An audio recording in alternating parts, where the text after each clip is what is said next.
ব্যয়বহুল চিকিৎসা, সে আমেরিকার চিকিৎসা দিয়েছে, পরবর্তীতে সিঙ্গাপুরে চিকিৎসা দিল। মৃত শহীদ আবু ওসমান হাদিকে যেই প্রটোকল দিয়েছে, জীবিত হাদিকে যদি তার 1% দিত তাহলে আমার ভাইকে আজকে কবর যেতে হতো না। যার কারণে বর্তমান বাংলাদেশে মোহাম্মদপুরে কেউ হাঁটতে গেলে চিন্তায় ডাকাতি হচ্ছে, কেউ রেস্টুরেন্টে খেতে গেলে তাকে কোপানি হচ্ছে, কেউ মার্কেটে গেলে তাকে গুলি করা হচ্ছে। তারই ধারাবাহিকতায় গত সপ্তাহ কালবাগ রোডে প্রকাশ্যে দিবালোকে আমাদের ভাই ভারতীয় আগ্রাসন আধিপত্যবাদের লড়াইয়ের সৈনিক প্রতীক ওসমান হাদিকে এই যে প্রকাশ্যে গুলি করে গতকাল তার মৃত্যু নিশ্চিত করছে। রাষ্ট্রের আইন শৃঙ্খলা চরম অবনতি না হলে এরকম হতো না। যার কারণে, যার ব্যর্থতার কারণে বাংলাদেশের মানুষ ঢাকা শহর আজকে মৃত্যু নগরীতে পরিণত হয়েছে। সেই স্বরাষ্ট্র উপদেষ্টাকে আগামীকালের মধ্যেই তাকে পদত্যাগ করতে হবে। একই সাথে এই যে পুলিশ প্রশাসন যারা আসিফ নজরুল বলেছেন পুলিশের মধ্যে নাকি 80% এখনো আওয়ামী লীগের ক্যাডার। আমাদের লজ্জা লাগে, ধিক্কার লাগে, আপনি পদে থেকে কার কাছে বিচার দিচ্ছেন? এই যে আওয়ামী লীগের ক্যাডারদেরকে যারা প্যাট্রোনাইজ করছে, সেই স্বরাষ্ট্র মন্ত্রণালয়ের বিশেষ খুদাবক্স চৌধুরীকে পদত্যাগ করতে হবে। আগামীকাল আমার ভাই হাদির জানাজা দুপুর 2:30টায় সংসদ ভবনের দক্ষিণ প্রান্তে অনুষ্ঠিত হবে। আমরা রাজু ভাস্কর্যের পদদেশ থেকে স্পষ্ট বলছি, আমার ভাইয়ের জানাজার পূর্বেই স্বরাষ্ট্র উপদেষ্টার পদত্যাগ নিশ্চিত করতে হবে।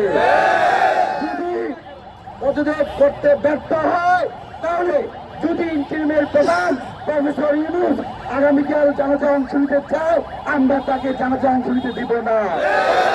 একই সাথে আমাদেরকে বারবার বলতে হয়, এই যে বাংলাদেশকে যে আজকে একটা বড় রাজ্যে পরিণত করেছে, বাংলাদেশের স্বাধীনতার সার্বভৌমত্ব যারা হুমকি, সেই সন্ত্রাসী টেররিস্টকে যারা ভারতে আসতে, সেই শেখ হাসিনাকে, একই সাথে ওসমান হাদিকে হত্যার সাথে জড়িত ফয়সাল করিম মাসুদ সহ হত্যাকারীদেরকে যতদিন না পর্যন্ত বাংলাদেশে ফিরে দেওয়া হচ্ছে, ততদিন পর্যন্ত বাংলাদেশের মানচিত্রে ভারতীয় হাইকমিশন থাকতে পারে না। একই সাথে আমরা দেখতে পেয়েছি এই যে বাংলাদেশে গত 1.5 যুগ ধরে যে অন্যায়, অত্যাচার, নির্যাতন, জুলুম হচ্ছে, শেখ হাসিনাকে তথ্য দরব বানিয়েছে সেই ভারতীয় চোর আওয়ামী লীগের প্রজা। জাতীয় পার্টির কার্যক্রম নিষিদ্ধ করতে হবে। আমরা দেখতে পাচ্ছি অনেকেই তাদের রাজনৈতিক এজেন্ডা বাস্তবায়ন করার জন্য ওই পাকিস্তানের সাথে সমঝোতা করে, ওই ভারতের সাথে সমঝোতা করে, ওই মস্কোর সাথে সমঝোতা করে, ওই আমেরিকার দালালি করে জাতীয় পার্টিকে পুনর্বাসন করতে চায়। তাদেরকে আমরা দেখে নিব।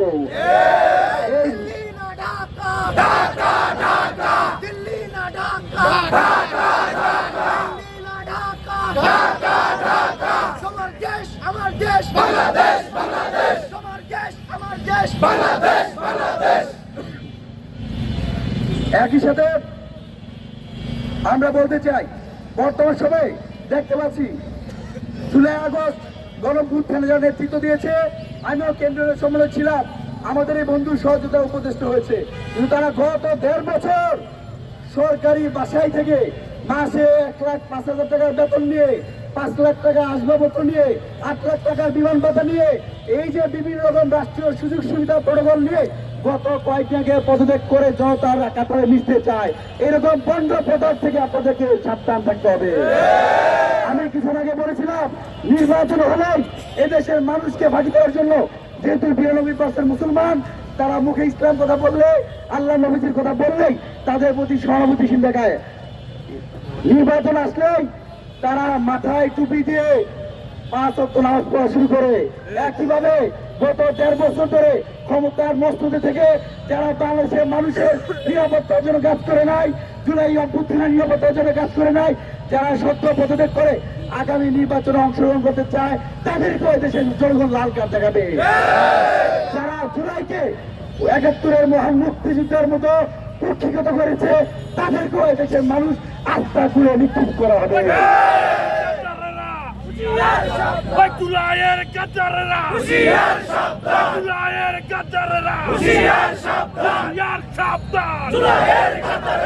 সর্বশেষ আবারও প্রথমে একটি কথা বলি, এই যে আমাদের প্রধান নির্বাচন কমিশনার তিনি বলেছিলেন শহীদ ওসমান হাদিকে গুলি করে হত্যা করে নাকি বিচ্ছিন্ন ঘটনা।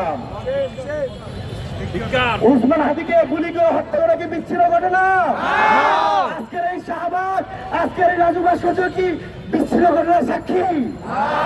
বাংলাদেশের 64,000 বর্গ মাইলে যতদূর পর্যন্ত লাল সবুজের পতাকা বিস্তীর্ণ হবে ততদূর পর্যন্ত ওসমান হাদি হয়ে যাবে। ওই শেখ হাসিনা নির্বাচন কমিশনার নুরুল হুদা বা আউয়ালের মতো যারা হাদিকে হত্যা করাকে বিচ্ছিন্ন ঘটনা করেছে তাদেরকে অনতিবিলম্বে ছাত্র জনতার কাছে ক্ষমা চাইতে হবে। যার কাছে একটা লাশ, যার কাছে এই জুলাই অভ্যুত্থানের একটা শাড়ি অন্যতম নেতাকে বিচ্ছিন্ন ঘটনা হতে পারে, তার মাধ্যমে আগামী 13 দিন না তত নির্বাচন অনুষ্ঠিত হলে লাশের বন্যা বয়ে যাবে। আমরা অন্তর্বর্তীকালীন সরকারের মধ্যে আহ্বান জানাই এরকম অপদার্থ স্বরাষ্ট্র উপদেষ্টাকে প্রতিরোধ করতে হবে। একই সাথে এইরকম প্রধান নির্বাচন কমিশনকে না সরালে এই জাতির কপালে দুঃখ রয়েছে। আমরা আমাদের হৃদয় রক্ত হচ্ছে, আমরা একসাথে মিছিল করেছি, একসাথে স্লোগান দিয়েছি, একসাথে টকশো করেছিলাম। সেই বন্ধু, সেই সহযোগিতা কাঁধে কাঁধ মিলিয়ে আমরা স্লোগান দিয়েছি, সে আজকে পরকালে চলে গেছে। কিন্তু আমরা খুনিদেরকে কোনোভাবে বরদাস্ত করবো না। আওয়ামী লীগের সাথে কোনো আদালত চলবে না। এই শক্তি বিএনপি হোক, জামাত হোক, যারাই বুথের জন্য আওয়ামী লীগকে পুনর্বাসন করতে চায় তাদের জন্য ছাত্র জনতা মোকাবেলা করবে। আমরা ওসমান হাদি ভাইয়ের জন্য আল্লাহ যেন তাকে জান্নাতুল ফেরদৌস নসিব করে। আমরা বাংলাদেশের সকল নাগরিককে, মুসলমান সম্প্রদায়, হিন্দু, বৌদ্ধ, খ্রিস্টান, সকল দেশের সকল সম্প্রদায়ের মানুষকে আমার ভাইয়ের জন্য দোয়ার প্রার্থনা জানাচ্ছি। সকল মসজিদ মন্দিরে দোয়ার প্রার্থনা করবেন। এই পর্যায়ে আমাদের ওসমান হাদির জন্য দোয়া প্রার্থনা করবেন আমাদের ছাত্ররা আসছি।